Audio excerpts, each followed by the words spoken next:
पाकिस्तान और दुनिया भर में देखने और सुनने वालों को अरशद शरीफ का सलाम। नाज़रीन, आज आपको बताएंगे कि गाड़ी की डिग्गी में बैठ के कौन किससे मुलाकात करने गया। ये इंतहाई मज़ेदार कहानी है और ये कहानी बयान किसने की, किसके हवाले से, इस हवाले से आपके साथ जिक्र करेंगे। साथ साथ इमरान खान के ख़िलाफ़ तोशा खाना केस बनाने की वजह क्या बनी। एक तो लेवल प्लेइंग फील्ड की डिमांड थी मियां नवाज शरीफ साहब की तरफ से मरीम नवाज़ की तरफ से कि इमरान खान के ख़िलाफ़ उसको भी नाअहल किया जाए, इमरान खान को भी पाबंद सलासिल किया जाए, बाकी तमाम जो PDM इनके चंद हैंडलर, चंद सहूलतकार, चंद साजिशी, वो सारे इसी काम में लगे हुए थे। लेकिन एक और वजह भी है, वो भी आपके सामने रखेंगे। लेकिन उससे पहले नाज़रीन, आज सेनेटर आज़म सवाती, उन्हें अडियाला जेल से रिहा कर दिया गया ज़मानत के ऊपर। सेनेटर हैं, पाकिस्तान की सेनेट के ईवान बाला के मेंबर हैं और उनको जो ज़मानत दी है जज साहब ने, उसमें जो ऑर्डर लिखा उसमें बड़ा वाज़े लिखा कि क्या किसी फ़ौज के अफसर या किसी जवान से रब्ता हुआ या किसी ने बगावत की। और इनका जुर्म क्या था? इनका जुर्म ये था कि इन्होंने जो मुबैना जुर्म कहा जाता है, जो इन्होंने अपनी इजहार राय की थी कि आर्मी चीफ के हवाले से एक ट्वीट की थी। और इमरान खान ने आज आज़म सवाती के साथ प्रेस कॉन्फ्रेंस करते हुए कहा कि एक ट्वीट करने पे ये सलूक किया गया सेनेटर के साथ, सोशल मीडिया की जो लोग हैं उनके साथ। उन्होंने कहा कि हालांकि पंजाब में हमारी हुकूमत है, नामालूम अफराद आते हैं, उठाते हैं, लोगों को ज़दोकोब करते हैं और फिर अगले दिन छोड़ जाते हैं। साथ ही इसी प्रेस कॉन्फ्रेंस में हवाला दिया गया कि डॉक्टर शहबाज गिल को भी बरहना करके तशद्दुद किया गया, जिनसी तशद्दुद किया गया, उनके नाजुक अज़ा को इलेक्ट्रिक करंट दिया गया।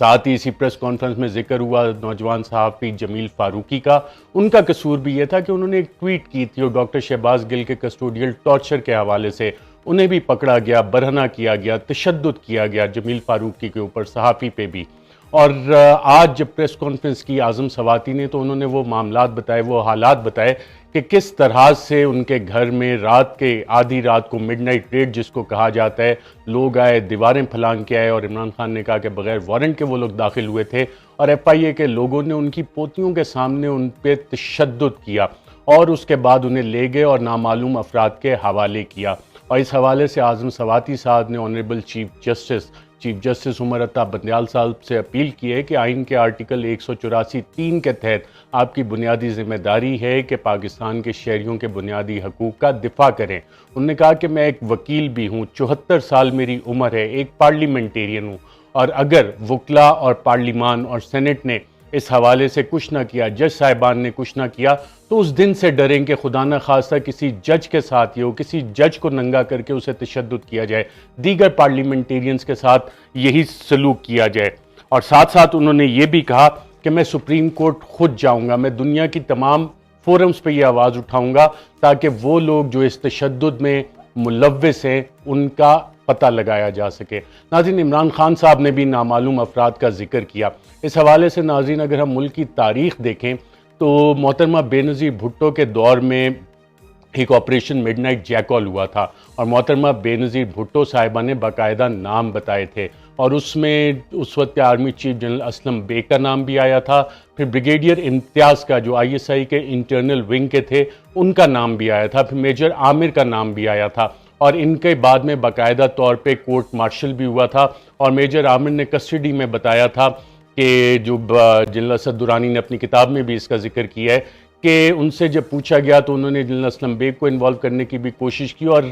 जो अखबारात में इस हवाले से जो प्रोसीडिंग छपी उसमें कोट अनकोट छपा कि नवाज शरीफ को इसलिए पसंद किया जाता है कि वो एक कमज़ोर शख्स है और मोहतरमा बेनज़ीर भुट्टो की इंडिपेंडेंट शख्सियत थी। तो मोहतरमा बेनज़ीर भुट्टो साहिबा ने ना सिर्फ ये नाम आउट किए थे बल्कि बाद में इनके खिलाफ प्रोसीडिंग्स भी हुई थी, इनके कोर्ट मार्शल भी हुए थे। और नाम लेना ज़रूरी है। और खान साहब ने, अगर इमरान खान साहब ने पिछली एक प्रेस कॉन्फ्रेंस में कहा, मुझे पता है कि एक शख्स आया है इस्लामाबाद में, वो कौन शख्स है, खान साहब की भी ये जिम्मेदारी है, इमरान खान साहब की भी, कि सुप्रीम कोर्ट में जमा करवाएं अपना बयान कि कौन वो अशखास हैं जिनके ऊपर इनको शक है कि वो ये काम करें। ये नाम आना बहुत ज़रूरी है। साथ साथ सेनेटर आज़म सवाती ने भी इस पर तहकीकात का मुतालबा किया है और कहा है कि वो इंसाफ के लिए हर दर खटखटाएंगे। और ऑनरेबल चीफ जस्टिस साहब को इस हवाले से सेनेटर्स पाकिस्तान तहरीक इंसाफ के, वो भी एक ख़त लिख चुके हैं। उन्होंने कहा है कि वो सुप्रीम कोर्ट भी जाएंगे इस हवाले से और वो इंसाफ चाहते हैं कि इस काम में जो लोग भी मुलव्विस हैं,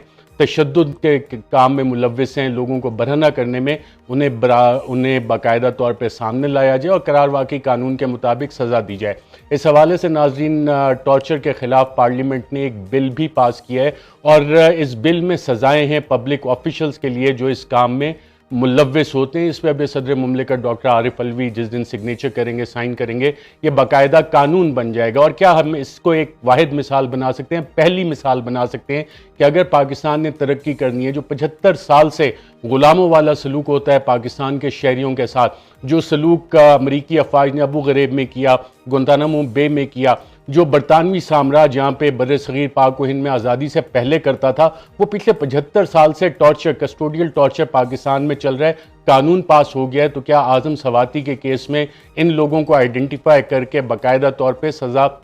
दी जाएगी? ये एक इंतहाई अहम सवाल है और इसकी जिम्मेदारी पाकिस्तान तहरीक इंसाफ के कायदीन पे भी आती है कि वो नाम बताएं। आप नवाज शरीफ साहब को देखें, उन्होंने तो chief of army staff general Qamar Javed Bajwa का बाकायदा नाम लेके मुख्तलिफ मुतअद्दिद जलसों में उन पर इल्ज़ामात लगाए थे। DGISI उस वक्त के जनरल फैज़ हमीद, उनके नाम लेके इल्ज़ामात लगाए थे। और उसके बाद एक आपको याद होगा मशहूर ज़माना प्रेस कॉन्फ्रेंसेस भी आई थी मरीम नवाज़ की ऑडियो वीडियोस के हवाले से, उस पर मैं फिर किसी दिन बात करूंगा। लेकिन नाम लेना क्यों ज़रूरी होता है कि अगर आपको किसी के ऊपर शक है तो पाकिस्तान तहरीक इंसाफ को XYZ और न्यूट्रल्स और इससे आगे चल के बाकायदा नाम लेने चाहिए, क्योंकि जिस तरह के नाज़रीन मामला चल रहे हैं और अगर इमरान खान साहब समझते हैं कि लॉन्ग मार्च से कोई मसला हल होगा, किसी और चीज़ से ये मसाइल हल नहीं होंगे। अब तकरीबन 24 FIRs हो चुकी हैं खुद इमरान खान के ऊपर, उनकी दीगर क़यादत पे FIRs हो रही हैं और इस हवाले से स्ट्रेटजी बड़ी वाज़ेह है इस हुकूमत की और इसके हैंडलर्स की कि इस हुकूमत को इन्होंने अगले साल तक चलाना है। जो बैकग्राउंड नेगोशिएशन जिसका इमरान खान भी कह रहे हैं,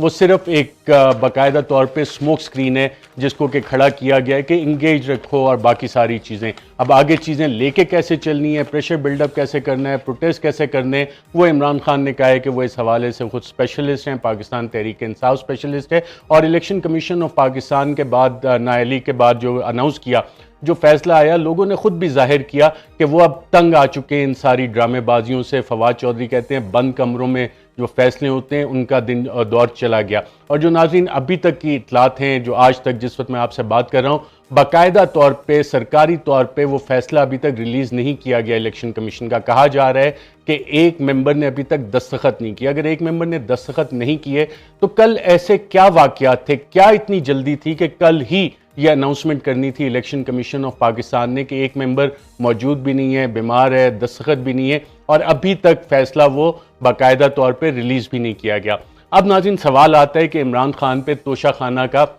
ये केस बनाया क्यों गया? इसमें एक वजह तो यकीनन यही है कि लेवल प्लेइंग फील्ड और लंदन प्लान और बाकी सारी कार्रवाइयाँ इस हवाले से जो होती रहीं वो अपनी जगह, लेकिन एक और बुनियादी वजह जो हमारे माशरे से ताल्लुक़ रखती है, उसकी वजह यह है कि नाज़रीन इमरान खान ने तमाम रसीदें जमा करवाई और मैं आपको वो रसीदें आज दिखाता हूँ, बैंक चलान आपको दिखाता हूँ कि कौन कौन से पैसे जमा करवाए गए और इमरान खान के पैसे अपने जो हैं डिक्लेरेशन में कम हुए या ज़्यादा बढ़ गए, वो भी आपको बताते हैं कि जो डिक्लेरेशन में उनकी एक चीज़ मुझे नज़र आई है, बाकी अभी मैं उनको डिटेल एग्जामिन कर रहा हूँ। तो इमरान खान के साथ ही ये क्यों मिसाल बनाने की कोशिश की गई है, उसकी आज अगर शहबाज शरीफ साहब की आप बात सुने, वो कह रहे हैं तोशाखाना से जी रिपोर्ट्स अच्छी नहीं है, बहुत सारी चीज़ें वहाँ से गायब हो जाती हैं। जी हाँ, ये पिछले 4 साल में ये रिपोर्ट नहीं आई, लेकिन अब शहबाज शरीफ कह रहे हैं कि वहाँ से तोशाखाना की रिपोर्ट्स अच्छी नहीं, वहाँ से बहुत सारी चीज़ें गायब हो जाती हैं। गायब नहीं हो जाती नाज़रीन, जो बड़े बड़े लोग हैं वो या तो जमा नहीं करवाते और अगर जमा करवाएं भी तो उसके पैसे जमा नहीं करवाते और अपने पास वो चीज़ें रख लेते हैं अपने बाप का माल समझ के, अपना हक समझ के कि जनाब हमसे किसने पूछना है। और इस हवाले से नाज़रीन अबू ज़र सलमान न्याजी ने बाकायदा तौर पर इंफॉर्मेशन मांगी कि 1947 से लेके अब तक के जितने भी सदूर रहे हैं, वज़ीर आज़म रहे हैं, उनकी मालूमात फराहम कर दी जाएँ। तो वो हुकूमत जो तोशाखाना पे भंगड़े डाल रही है इमरान खान के हवाले से, उन्होंने काबीना डिवीज़न ने 28 अप्रैल 2022 को जवाब दिया कि जनाब ये तो क्लासिफाइड इन्फॉर्मेशन है, ये क्लासिफाइड इन्फॉर्मेशन हम आपको नहीं दे सकते, इससे पता नहीं कौन से रियासत के राज अफशा हो जाएंगे। तो इस चीज़ को बाकायदा तौर पे छुपा लिया गया कि जनाब ये हम नहीं बताएंगे। इमरान खान ने नाज़रीन इसमें काम क्या किया था, उन्होंने बाकायदा ये कवानीन बनाए थे कि कम से कम 50% रकम दे के आप रख सकते हैं कोई भी तोहफा, उससे पहले 10%, 15%, और गाड़ियां तो आप रख ही नहीं सकते थे जो तोशाखाना के रेफरेंस आसिफ जरदारी पे बने मियां नवाज शरीफ के पे इस हवाले से रेफरेंसेस बने, उनका आज तक फैसला नहीं आया, लेकिन पिछले 3 साल का ये फैसला करवाया गया बाकायदा तौर पे, जो पाकिस्तान तहरीक इंसाफ के मुतअद्दिद कायदीन कहते भी। और कवानीन में जो नाज़रीन तब्दीली हुई थी उसमें बड़ा वाज़े लिखा हुआ है काबीना डिवीज़न का ये बाकायदा ऑर्डर, और ये तमाम,